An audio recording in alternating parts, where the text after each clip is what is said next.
Atletico de Madrid won, Arsenal won. Very interesting game. Very interesting game. Now, this wasn't anything like the PSG Bayern Munich game, but we already knew that. Anybody that was expecting a high scoring game must be delusional. Anybody that was expecting this game to be, full of skills, fast play and all those things like the PSG versus Bayern Munich game yesterday must have been wasting their time. But irrespective of that, this game was a very interesting game as well. I don't think a lot of people expected it to be high scoring. My score prediction for the game was actually 2-0, to Arsenal, which obviously I was wrong. Um, this game, it had its ups and downs, its peaks and dips, in the sense whereby, contrary to what a lot of people expected, that both teams were going to sit back and defend and just be more defensively resolute, both teams actually came out to attack. They actually came out to attack, and this game could have ended. Funny enough, could have ended a bit high scoring. You know, in my opinion, Atletico Madrid missed more clear chances than Arsenal. They missed more clear chances than Arsenal. Um, David Raya made some incredible saves. Arsenal was very defensively resolute today. Atletico Madrid, the chances they missed today can actually come back and bite them at the Emirates next week. They missed some clear chances. Um, People like Ademola Lookman missed some clear chances that usually this season he puts away. He scores in the La Liga. Who else missed some good chances as well? Um, just pardon me. Julian Alvarez missed some very clear chances as well. Um, who else? Some players for Atletico Madrid that missed some chances. What's his name? There's somebody's name. I'm trying to remember. Griezmann, Antoine Griezmann missed some. He didn't have a good game today, in my opinion. He missed some chances as well, and his decision making. He missed a lot of, like, 5 yard passes, like things like that. His decision making was really poor today. So if Atletico Madrid took their chances, which were more clear cut chances, they could have easily won this game today. But this game ended in a 1-1 draw, almost even, with Arsenal taking the lead in the 44th minute. A penalty from Victor Gyökeres. Victor Gyökeres, I haven't seen him miss a pen. He's very good at taking pens. And at first, when that penalty was given, it was, who was even holding the ball? I think it was it Odegaard that was holding the ball, or so?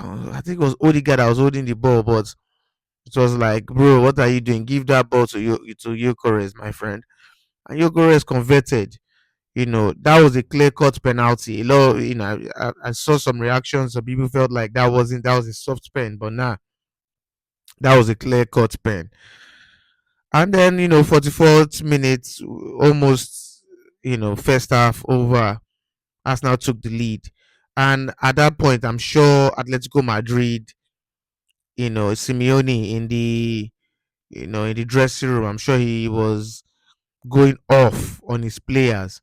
And in the second half, Atletico Madrid really did come out to play. They had Arsenal on the ropes.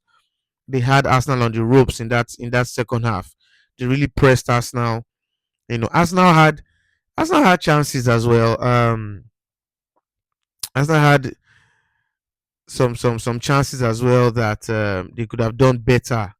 They could have done better with, but that second half was more on Atletico. Atletico really had Arsenal on the ropes, and then in the 56th minute, they also got a penalty as well, a handball.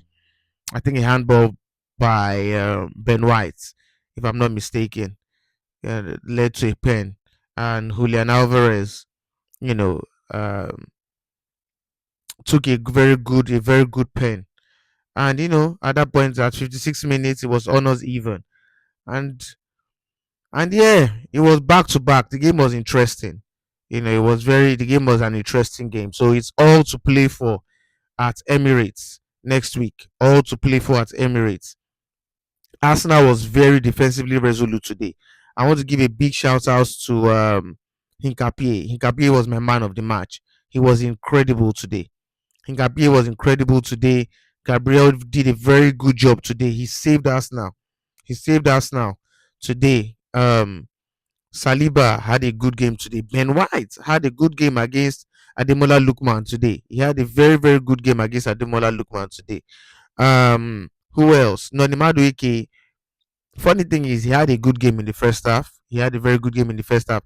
The thing about Noni is, I like the fact that he loves to take players on. He's That's one on one taking players on. He's very good at it.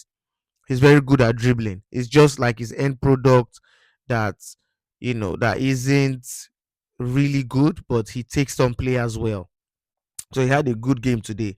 However, when he was taking off for Bukayo Saka, he was really upset. He was really angry, and it was like, bro, what are you what are you angry about? It's not like you know you've had a good game yet, yes, but it's not like you've done anything incredible for you to be acting like that. So that was quite disappointing. Um, Zubimendi, I feel like Zubimendi should have been taken off. I feel like Zubimendi should have been taken off. He didn't really have a good game. He was missing today. He was missing today. Just back passes, back passes. Was missing today. Declan Rice had a very good game today. When Eze came in, Eze had a good game as well. Eze changed things. And left to me in the second leg coming up next week, I would rather Eze start than Martin Odegaard. Martin Odegaard, that guy, I'm tired of him now. I wouldn't mind if he sold. I wouldn't mind if he sold. I'm tired of him. This guy takes too many touches. He takes too many touches on the ball. And by the time he gives the pass he's supposed to give, the player is supposed to give the pass to would have been defended against already, if you know what I mean. He just takes too many touches on the ball. Like, there's certain times today I was like, dude, pass the ball once, but he wants to take a touch, another touch, then turn, and yeah, like at this point. And that's just the thing about Ateta. I was saying this to a friend. Ateta isn't for somebody that was under the tutelage of Pep Guardiola. Arteta isn't cutthroat. He isn't cutthroat because somebody like um a Pep will not have a Martinelli in this team, will not have a Trossard in this team, will not have just certain people in this team. So will not have Odegaard in this team. Would have sold those guys long time. So yeah, that's just I just think Ateta isn't cutthroat enough. I would prefer Easy to start the second leg rather than Martin Odegaard. But would Ateta do that? He probably wouldn't do that. This is his love. His love triangle for Odegaard and Havertz. I don't understand. I don't know if they are his love children or something. So yeah, so the stats. Um, I'll read out the stats for the game. So Atletico had 14 shots. Arsenal had 8 shots. Atletico had 5 shots on target. Arsenal had 2 shots on target. Atletico had 51% possession. Arsenal had 49% possession. Atletico had 495 passes. Arsenal had 480 passes. Atletico had 84% pass accuracy. Arsenal had 89% pass accuracy. Um, Atletico had 6 fouls. Arsenal had 10 fouls. Atletico had 1 yellow card. Arsenal had 0 yellow cards. And yeah, and Atletico had 6 corners. Arsenal had 1 corner. So the stats, those are the stats for the game. Um, like I said, it was an interesting game in itself. In an interesting game in its own way. I think a lot of people, because they had been spoiled yesterday from the PSG Bayern Munich game. They didn't. A lot of people didn't give this game a chance. They felt like it's a haram football. A haram football is a snooze fest. But let's be honest, this game was interesting as well. It was interesting. So yeah, and that's really it. 1-1 honors even at the Wanda Metropolitano. Next week, the second leg will be taking place at Emirates Stadium, and we'll see how that goes. So thanks for watching. Keep it locked. Please like the video. Let me know who your man of the match was in the comment section below. And until next time, thanks for watching. Peace.